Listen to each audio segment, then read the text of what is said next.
क्या कहती है भारत की कुंडली? क्या कहता है भारत का भविष्य? क्या झेलना पड़ेगा ओमिक्रॉन का कहर? क्या फिर से लगेगा लॉकडाउन? क्या फिर से देखनी पड़ेगी मंदी? 2022 में भारत का भविष्य क्या कहता है? देखिए सिर्फ धर्म ज्ञान पर।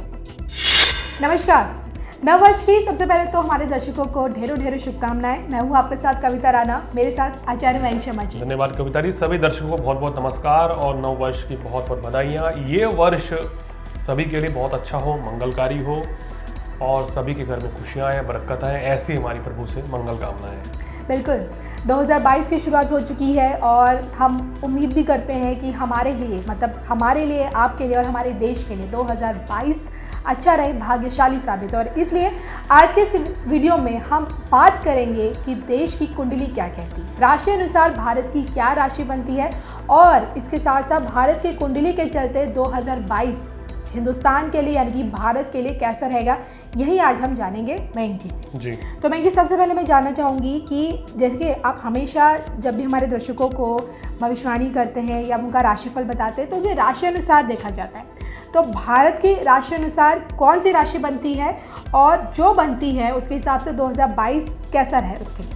देखिए, भारत वर्ष की अगर हम कुंडली देखें तो ये आज़ाद भारत की कुंडली उठाई जाती है। जब देश आज़ाद हुआ था उस वक्त उस समय के जो समय के अनुसार जो आज़ादी मिली थी वो कुंडली उठाकर ये उस बारे में चर्चा करी जाती है। और इसमें साथ साथ जो भारत का जो नाम है उसको भी देखा जाता है। अगर उस समय की बात करें तो उस समय वृषभ लगन उदित हो रहा था और कर्क राशि थी। तो उसके अकॉर्डिंग जो दशा अंतरदशा चलती हैं, जो गोचर चलता है, हम हर साल की भविष्यवाणी करते हैं या कुछ मास में जो देश दुनिया में बड़े घटनाक्रम हो सकते हैं उसके बारे में जानकारी देते हैं। तो इस तरीके से हम ये बताते हैं। तो दर्शकों, अगर बात करें देश की, जैसे कर्क राशि है, तो कर्क राशि के हिसाब से अगर हम बात करें 2022 में उम्मीद करते हैं कि भारत के लिए ये वर्ष काफ़ी बेहतर रहेगा, खासकर अप्रैल से। और देखिए, क्योंकि जो हमारे बीते जो 2 साल गए हैं, आप 2020 को लगा लीजिए, 2021 को लगा लीजिए, कोविड की वजह से जो कुछ हमने देखा है, और हम उम्मीद भी करते हैं कि 2022 हमारे लिए एक अच्छा वक्त लेके आए। तो ऐसे में ये सबसे पहले बात करते हैं हम, जो इस वक्त की जो सबसे ज़्यादा चर्चा हो रही है वो हो रही है ओमिक्रॉन की। क्योंकि कोविड को तो जैसे तैसे हम लोगों ने झेला है, लेकिन अब जिस तरह से हमारे देश में ओमिक्रॉन के जो मामले बढ़ रहे हैं, दिन पर दिन लगभग 1300 के आसपास पहुंच चुके हैं। और ऐसे में सवाल ये होता है मयंक जी कि क्या 2022 में जिस तरह की स्थिति हमें कोविड में देखनी पड़ी थी, लॉकडाउन लगा था, क्या 2022 में ओमिक्रॉन के चलते लॉकडाउन लग सकता है?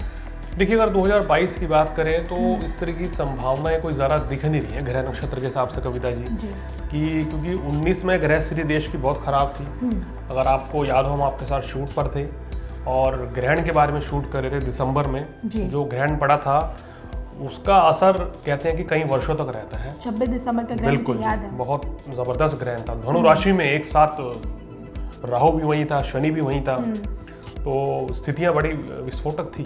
तो जब ऐसी स्थितियाँ बनती हैं, ये जो ग्रहण इस तरह के बने थे या वो जो ग्रहण बना था वो 60-70 साल या 100 साल में एक बार बनने वाला कहना चाहिए दुर्योग था कि अशुभ योग था कि जिसका प्रभाव वर्षों वर्षों तक देखा जाएगा।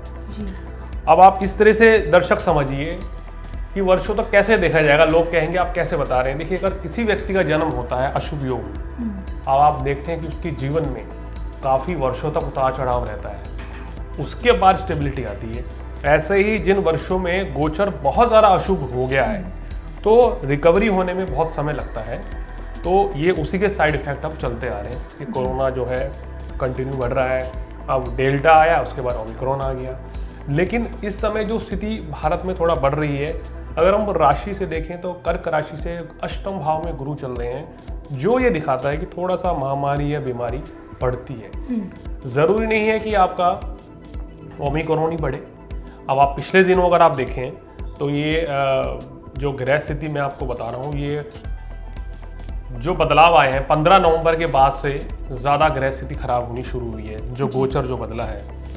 अब ऐसे में पिछले दिनों आप देखें तो बहुत सारी डेंगू की बीमारी भी फैली है। तो ज़रूरी नहीं है कि यही वायरस आगे बढ़ेगा, और कोई वायरस भी बढ़ सकते हैं। पिछले दिनों डेंगू ने बड़ा परेशान किया, या और सीजनल बीमारियों ने बड़ा परेशान किया।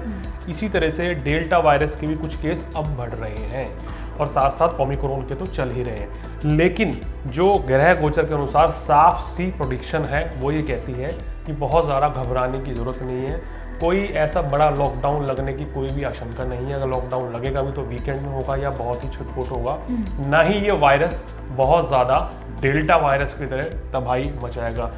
तो कविता जी, ये साफ साफ से प्रेडिक्शन धर्म ज्ञान के चैनल पे आज की जा रही है कि बहुत ज़्यादा डरने घबराने की जरूरत नहीं है, लेकिन एहतियात बरतने पड़ेगी। देखिए, अब आप ये बताइए कि अगर सामने खड्डा है और मैं अगर वहीं से चलूंगा तो मेरा गिरना 90% तय है। अगर मेरे को पता है कि वहाँ सामने खड्डा है, अगर मैं संभल कर चलूंगा तो मैं बच जाऊंगा। तो ये एक अलर्टनेस है 12 अप्रैल तक। थोड़ा सा जनवरी फरवरी मार्च यानी कि ये 3 महीने ज़्यादा सतर्क रहने की ज़रूरत है। कोशिश करें कि ज़रूरत होने पर ही घर से बाहर घूमने फिरने जाएं, क्योंकि अगर सभी लोग बाहर निकल जाएंगे तो फिर उसमें तो फिर ये वायरस फैल ही सकता है और ग्रह स्थिति थोड़ी नकारात्मक है।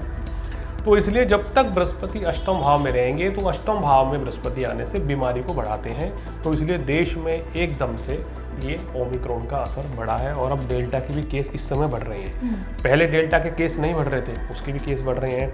ये हमने जब बृहस्पति का राशि परिवर्तन हुआ था उस समय भी कहा था कि अष्टम भाव में बृहस्पति आएगा तो कोई और बीमारी या यही बीमारी थोड़ा सा फैलेगी, लेकिन कोई खतरा नहीं है, कोई चिंता वाली बात नहीं है। जो स्थिति 2021 में अप्रैल मई में हुई है उस तरह की पुनरावृत्ति नहीं होगी। ये वायरस उतना नहीं बढ़ने वाला है, डरने की जरूरत नहीं है, लेकिन प्रिकॉशन तो करना ही होगा।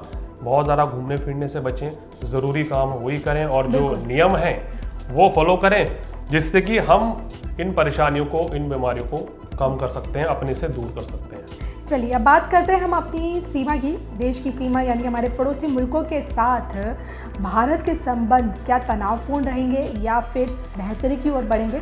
और ये सवाल इसलिए क्योंकि देखिए, साल की शुरुआत हमारी शनिवार से हो गई, शनिवार यानी कि शनिदेव से, और इसी साल यानी कि 2022 में शनिदेव का बहुत बड़ा राशि परिवर्तन भी है। तो कई चीज़ें हैं जिसके चलते शनि का प्रभाव 2022 पर तो पड़ेगा। शनिदेव न्यायाधीश है, कर्म फलदाता है। न्यायाधीश यानी कि जो इंसान के कर्म के हिसाब से उसे फल देते हैं। मैं जी इसलिए मैं आपसे यही जानना चाहूँगी कि 2022 में भारत के उसके पड़ोसी मुल्कों के साथ क्या तनावपूर्ण स्थिति बनी रहेगी या फिर बेहतरी की ओर रिश्ते देखने को मिलेंगे। देखिए, भारत के जो पड़ोसी मुल्कों के साथ हैं वो इतने बेहतर रिश्ते होते हुए नज़र नहीं आ रहे। पाकिस्तान अगर चीन को देखा जाए बिल्कुल, हाँ, जिनसे तनातनी बनी हुई है वो तनातनी बढ़ सकती है और कभी कभी छिटपुट घटनाएं, बॉर्डर पर कोई ऐसी घटना घटेगी जिसके कारण वाद विवाद बढ़ सकता है जी। और तनावपूर्ण स्थितियां बनती हुई नज़र आ रही हैं। तो इस तरह के गोचर की स्थिति तो बता रही है कि 2022 में ये सब भारत के अभी पड़ोसी देशों के साथ जिनके साथ संबंध ठीक नहीं है उतने बेहतर होते हुए रिश्ते नज़र नहीं आएंगे। खासकर अगर हम बात करें ये अगस्त तक का समय, थोड़ा सा ये पड़ोसी देशों के साथ रिश्ते उतने मजबूत नहीं रहेंगे।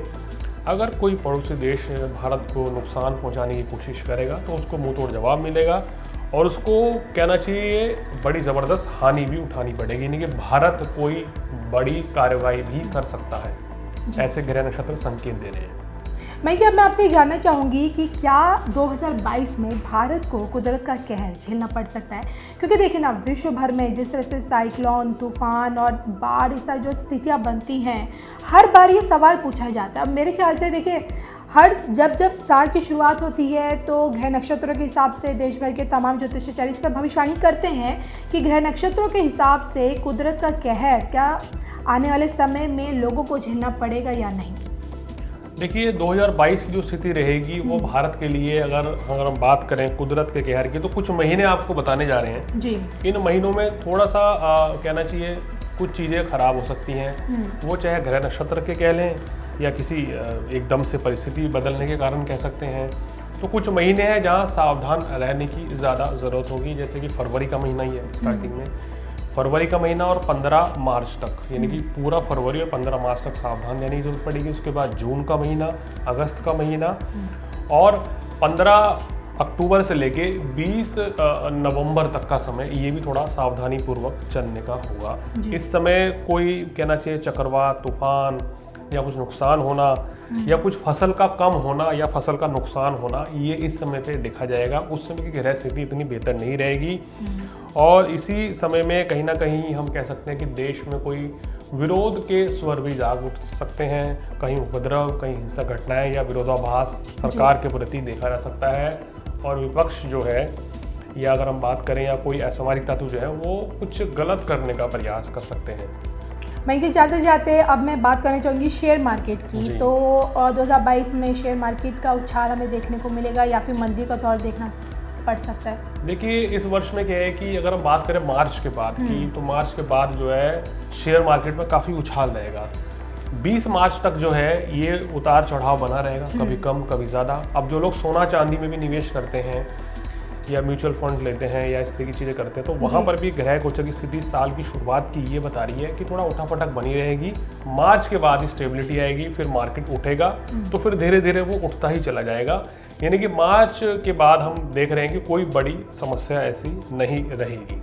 चलिए, तो ये थे हमारे मयंक जी, जिनसे हमने जाना कि राशि अनुसार भारत का भविष्य 2022 में, यानी कि इस साल, यानी कि नववर्ष 2022 में क्या कुछ कहते हैं।